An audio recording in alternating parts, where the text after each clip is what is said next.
दुल्हे बाऊ के भाई और इस महफिल के राजा भाई जयराम भैया 100 रुपए का आपने सम्मान दिया है। बहुत बहुत भैया को अभिनंदन। और भाई ने एक बिरहा की फरमाइश किया है, जरूर गाइब भाई, ना गाइब तो हम जाइब ना। हम तो कह के जाते जयराम भैया बैठा बैठा या गाइब जौन कहले हो गाइब, ना गाइब मीनाक्षी तो आज चैलेंज बा ई कहत हो तौने गाइब आ ना मनबा तो अकेले सवेरे ले गाइब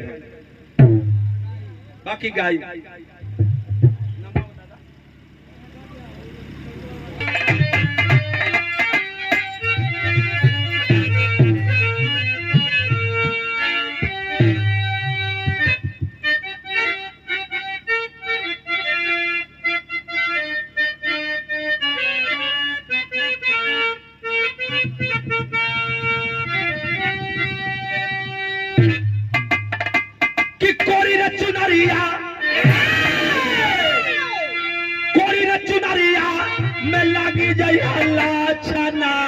पटना जन जा सजना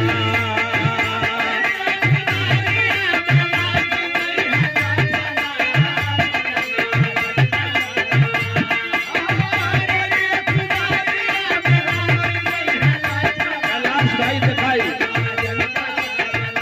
सगरी धुन एक तरफ आई हमारा अपन निजी रिसर्च अंदाज हर कलाकारों का है। तो घूम के बिरहा गावत हुआ लोग हरी साहब मिले यहाँ आज के कलाकारों में और जो ऐतिहासिक मंच हम लोगों ने गाया है उस मंचों में कितना अंतर है।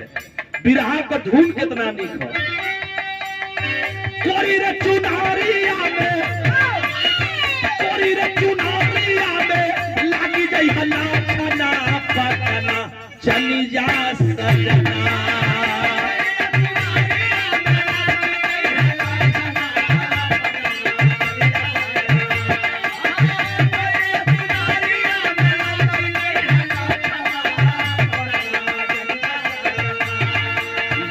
देवरा कोरी कवनो घटना पटना जनी जा सजना देवरा कोरी कवनो घटना पटना जनी जा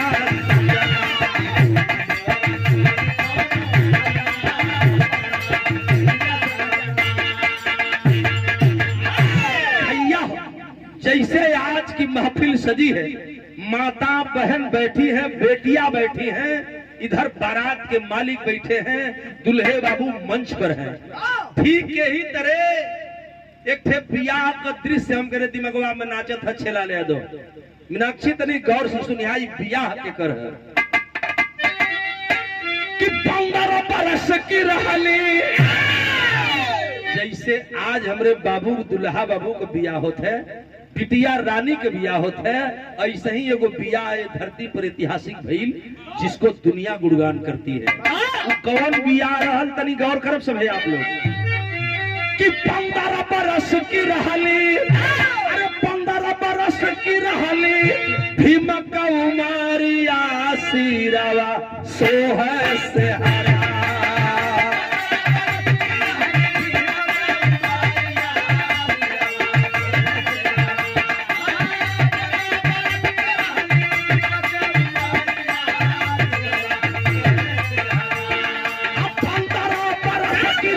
भीम का उमरिया सिरवा सोह से हरा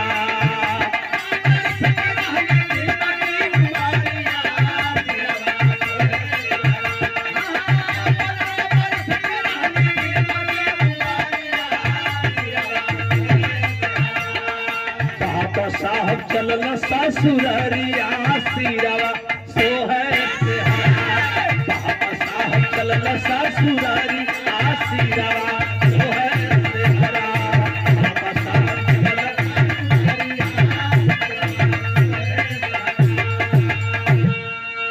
राम जी राव सकपाल महाराज की 14वीं संतान माता भीमाबाई की गोद में जन्मा वह बालक जिसको विश्व के लोगों ने सूर्य की उपाधि दिया, 32 डिग्रियों को लेकर के आया हिंदुस्तान में और हलचल पैदा कर दिया। 1906 की घटना है 14 अप्रैल 1891 को बाबा साहब का जन्म होता है और 15 साल की उम्र में यही तरह ब्याह तय हो गई। जैसे हमारे बाबू दुल्हा बन के आयल बाटा, यही तरह बाबा साहब दुल्हा बन के चलन। 1906 की बात है। और कहाँ चले, कौना लड़की से ब्याह तय भला तनी हई गई। भिक्कू वालंक कर, अरे भिक्कू वालंक कर कि रामा भिक्कू मरिया।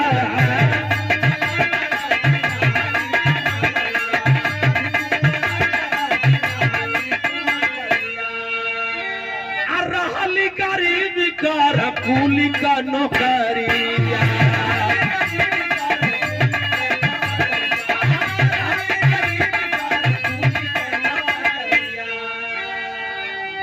दुल्हन रमाबाई भिक्कू वालंकर पुणे के रहने वाले बहुत ही गरीब परिवार, उनकी एकलौती बेटी थी, नाम था रमा। उरी लड़की को बाद में रमाबाई कहा गया। और रमाबाई 9 साल की थी और बाबा साहब 15 साल के थे। बच्चा बालक भीम दुल्हे के रूप में जाते हैं। भिक्कू वालंकर की बिटिया रमा से शादी करे बदे जब जयमाल डाले लगल, जैसे आज बियाह होत बा वही तरह जयमाल जब डाले लगल ताली के गूंज चलत बा। उस समय लिखा के पड़ल, कितना गरीब थी भिक्कू वालंकर कि भिक्कू वालंकर की रमा भिक्कू मरिया। गरीब परिवार कर कूली का नौकरिया।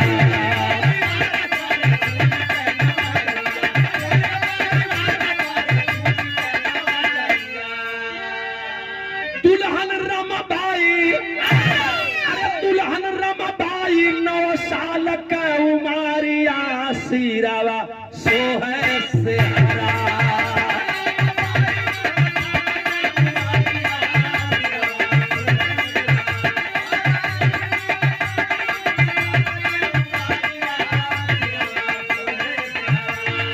बाबा साहब चलना ससुररिया।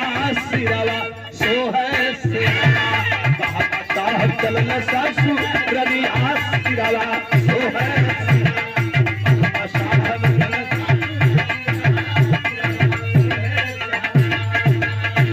बाबूजी दुनिया के लोग जानते हैं मेरे बाबूजी। बाबा साहब बी आर अम्बेडकर का जन्म 14 अप्रैल 1891 को हुआ था। लेकिन दुर्भाग्य रही, बाबा साहब के पिता रामजीराव सकपाल महाराज की पहली पत्नी माता भीमाबाई, अब ही लड़का 5 साल का नाम भई रहले पंचो। बाबा साहब की उम्र भी 5 साल भी पूरी नहीं हुई थी कि 20 सितंबर 1896 को माता का देहांत हो जाता है। बबुआ टोरा हो गए, लेकिन पाले पोसे वाले लोगन के लगे ऐसा उमंग रहल, ऐसा उम्मीद रहल कि एक दिन ये बच्चा दुनिया में नाम रोशन करेगा। और वही हुआ। क्या हुआ, लाइन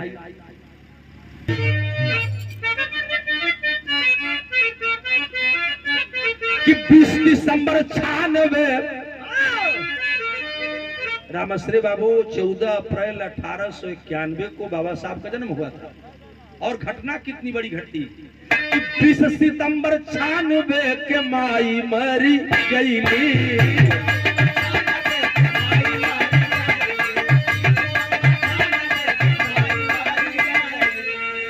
दूसरी मतारी, अरे दूसरी मतारी जीजाबाई बन के आई। दूसरी मतारी जीजा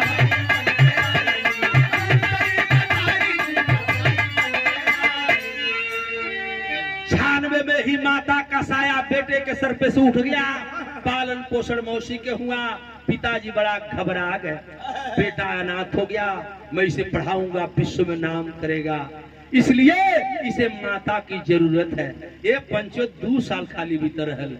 और 96 में 2 साल बीतने के बाद 98 में पिता रामजीराव सकपाल महाराज ने दूसरी शादी कर लिया। बाबा साहब भीमराव अंबेडकर का मैभा मतारी आ गई। वो माई का नाम रहल जीजाबाई। और वही जीजाबाई पाल पोस करके जब बच्चे को पढ़ाने लगी तो वह दुनिया का सूर्य बन के सितारा चमका। हम बतिया बियाह रहली 1906 में बिया तभल भिक्कू वालंकर की बिटिया रमा से शादी हुई जरूर। रमाबाई ने वो फर्ज अदा किया, उपला बीन के मीनाक्षी, गांव में से गोबर बीन के, खेते में से गोबर बीन बीन चिपरी पात के, जौन हमरा और तारा और चिपरी कहल जले, गोईठा पात के ओकरा के पूरे में बेच करके माता रमाबाई अपने पति को पढ़ाती हैं और विश्व का ऐसा विद्वान बना हुआ बालक BA B.Ed M.A PhD bar at law LLD D Litt barrister of London, इतनी डिग्रियां लेकर के आया कि दुनिया लोगों का पूज्यमान हो गए। मेरी बात क्या ऊंची होने जा रही है, को जन्म दिया और राहुल जैसे बच्चे को जन्म देने के बाद अपना फर्ज अदा करने के बाद कि हमको भी मेरे माँ बाप जन्म पाए हैं तो मुझे भी एक सृष्टि की रचना चलाने के लिए एक बच्चा पैदा करना चाहिए।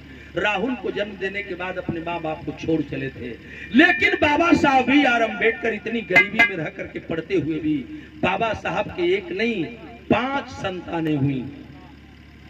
दुनिया का लोग जानलन कि 4 थे बेटा रलन, 4 बेटा के दुनिया के लोग जाने, हम बतौली कि नहीं 5 संतानें बाबा साहब की कुल थी। तो कौन कौन थे मैं बताने जा रहा हूं।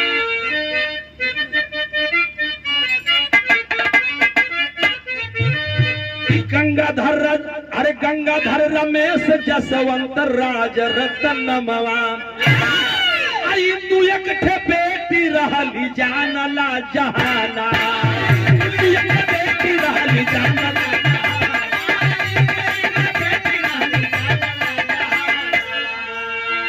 बाबा साहब के 4 बेटे हुए, उसी दुल्हन से भिक्खू वालंकर की बेटी माता रमा से। बड़े बेटे का नाम गंगाधर, दूसरे बेटे का नाम रमेश, तीसरे बेटे का नाम यशवंत और चौथे बेटे का नाम राज रतन। दुनिया के लोग जानल नहीं पंचो, दवा के अभाव में भूखे तड़पते तड़पते माता दवा नहीं करा पाई, पिता विदेश रहकर पढ़ाई करते थे और बच्चे बारी बारी बीमार पड़े मरते चले गए। एक छोटी सी घटना मैं बताऊंगा मीनाक्षी। छोटा बच्चा जब राज रतन तड़प रहा था, बाबा साहब B.R. अम्बेडकर अटैची उठा करके लंदन जाने की तैयारी में थे। पीछे से महेंद्र भैया इलन कलन के रेम भीम कहाँ जा रहे हो, तेरा चौथा बेटा भी तड़प रहा है, मर जाएगा दवा के अभाव में, तू पागल हो गया रे, अटैची लेकर के विदेश जा रहा है, क्या तेरी मति मार दी गई। बाबा साहब B.R. अम्बेडकर पिता थे न बाबू, चौथा बेटा का जब तड़पल सुनल कि हमारे चौथो लड़का मर जाई, लौट के इलन तो जरूर, लेकिन अपने भाई से कहे भैया दवा दारू करा लेना इस बच्चे की, मुझे जाना जरूरी है, मैं लंदन नहीं जाऊंगा तो बहुत बड़ा नुकसान हो जाएगा। और बाबा साहब B.R. अम्बेडकर फिर अटैचिया लेके चल दिलन। ये पंचो बहन 100 मीटर गई रहलन बाबा साहब कि तब तक पीछे से एक आदमी आया और संदेश दिया कि बाबा साहब भीमराव अम्बेडकर तुम अटैची लेके लंदन जा रहे हो और तेरा बेटा मर गया। ये पंचो जब बाबा साहब सुनलन कि हमार बेटा मर गया तो छतिया फाट न गई। बाप थे न लौट करके आए, माता रमा के तरफ कहे, कबो रमा ना कहले रहलन। बाबा साहब अपनी पत्नी को रामू रामू कहकर बुलाते थे। कहलन कि रामू रो मत, इस बच्चे का दाह संस्कार कर देना। थैली में हाथ जब डलन है पंचो तो समय कन्नी दुवन्नी चवन्नी चलत रहल। ये चचा इतना जने हमन पंच गोसाई बैठल है, कफन भर के पैसा जेब में न बा। बाबा साहब मुड़ी नीचे कैलन, अब फिर जब जाए लगलन तो लोग कहलन के रे का पगलाइल हुआ, दाह संस्कार करके जैता, थोड़ी देर देरे न हो तनी रुक जैता। तो बाबा साहब ने बात कहा था, ऐ मेरे समाज के लोगों कैसे भूल जाओगे उस मसीहा को।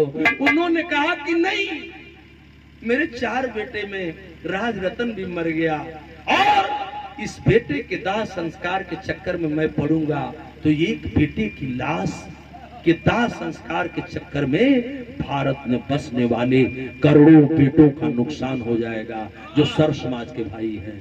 मैं ऐसी लड़ाई लड़ने के लिए जा रहा हूं। और तब जाकर के बाबा साहब उसी समय लंदन में लड़कर आपको वोट का अधिकार दिलवाए थे।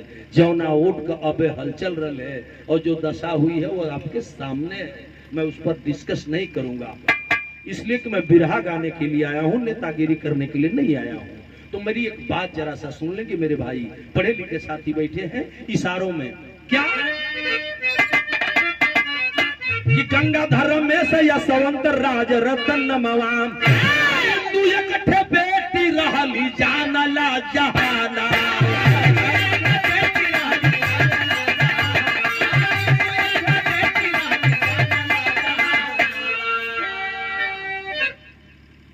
कि दुनिया का लोग पूजा, दुनिया का लोग पूजा वही बाबा का चराना सिरावा सो है से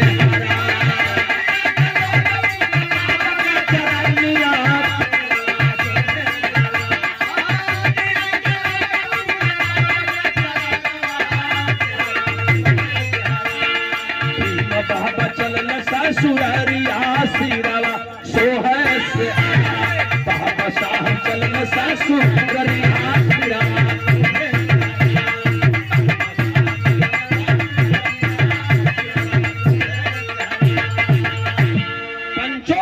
ऐसी विपत्ति में लड़ करके बाबा साहब ने दुनिया के लिए नाम रोशन किया। मेरी गीत आखिरी की तरफ इशारा करने जा रही है। ठीक उसी तरह यह जोड़ी जो आज परिणय सूत्र में बंध रही है, बेटी और बेटे को मैं आशीर्वाद देता हूं, इस दोनों बच्चों को आशीर्वाद देता हूं। तथागत भगवान गौतम बुद्ध की अनुकंपा हो, यह जोड़ी सलामत रहे और दुनिया में नाम रोशन करे, यह आशीर्वाद है इस जोड़ी के लिए। एक बार जोरदार ताली बजा करके इन बच्चों को आशीर्वाद दे दीजिए। पर्व के लिए शुभकामना है मेरी। आखिरी कड़ी लिखी गया इस गीत में, इसीलिए लाइन कि रमा जी के राम कही के बाबा जी बोला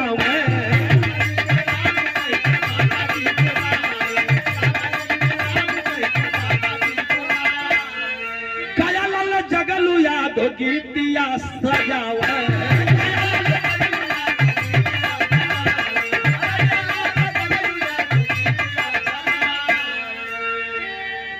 आचार्य गौरी शंकर पूजा, आचार्य गौरी शंकर पूजा बाबा का प्यारिया सिरावा सो है सेहरा बाबा का प्यारिया सिरावा सो है।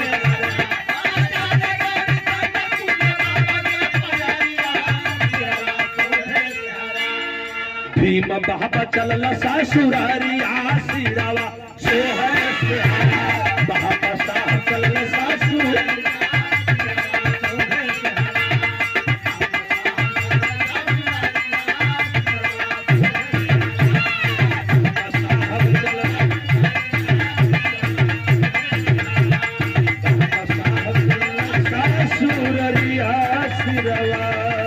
सोहे से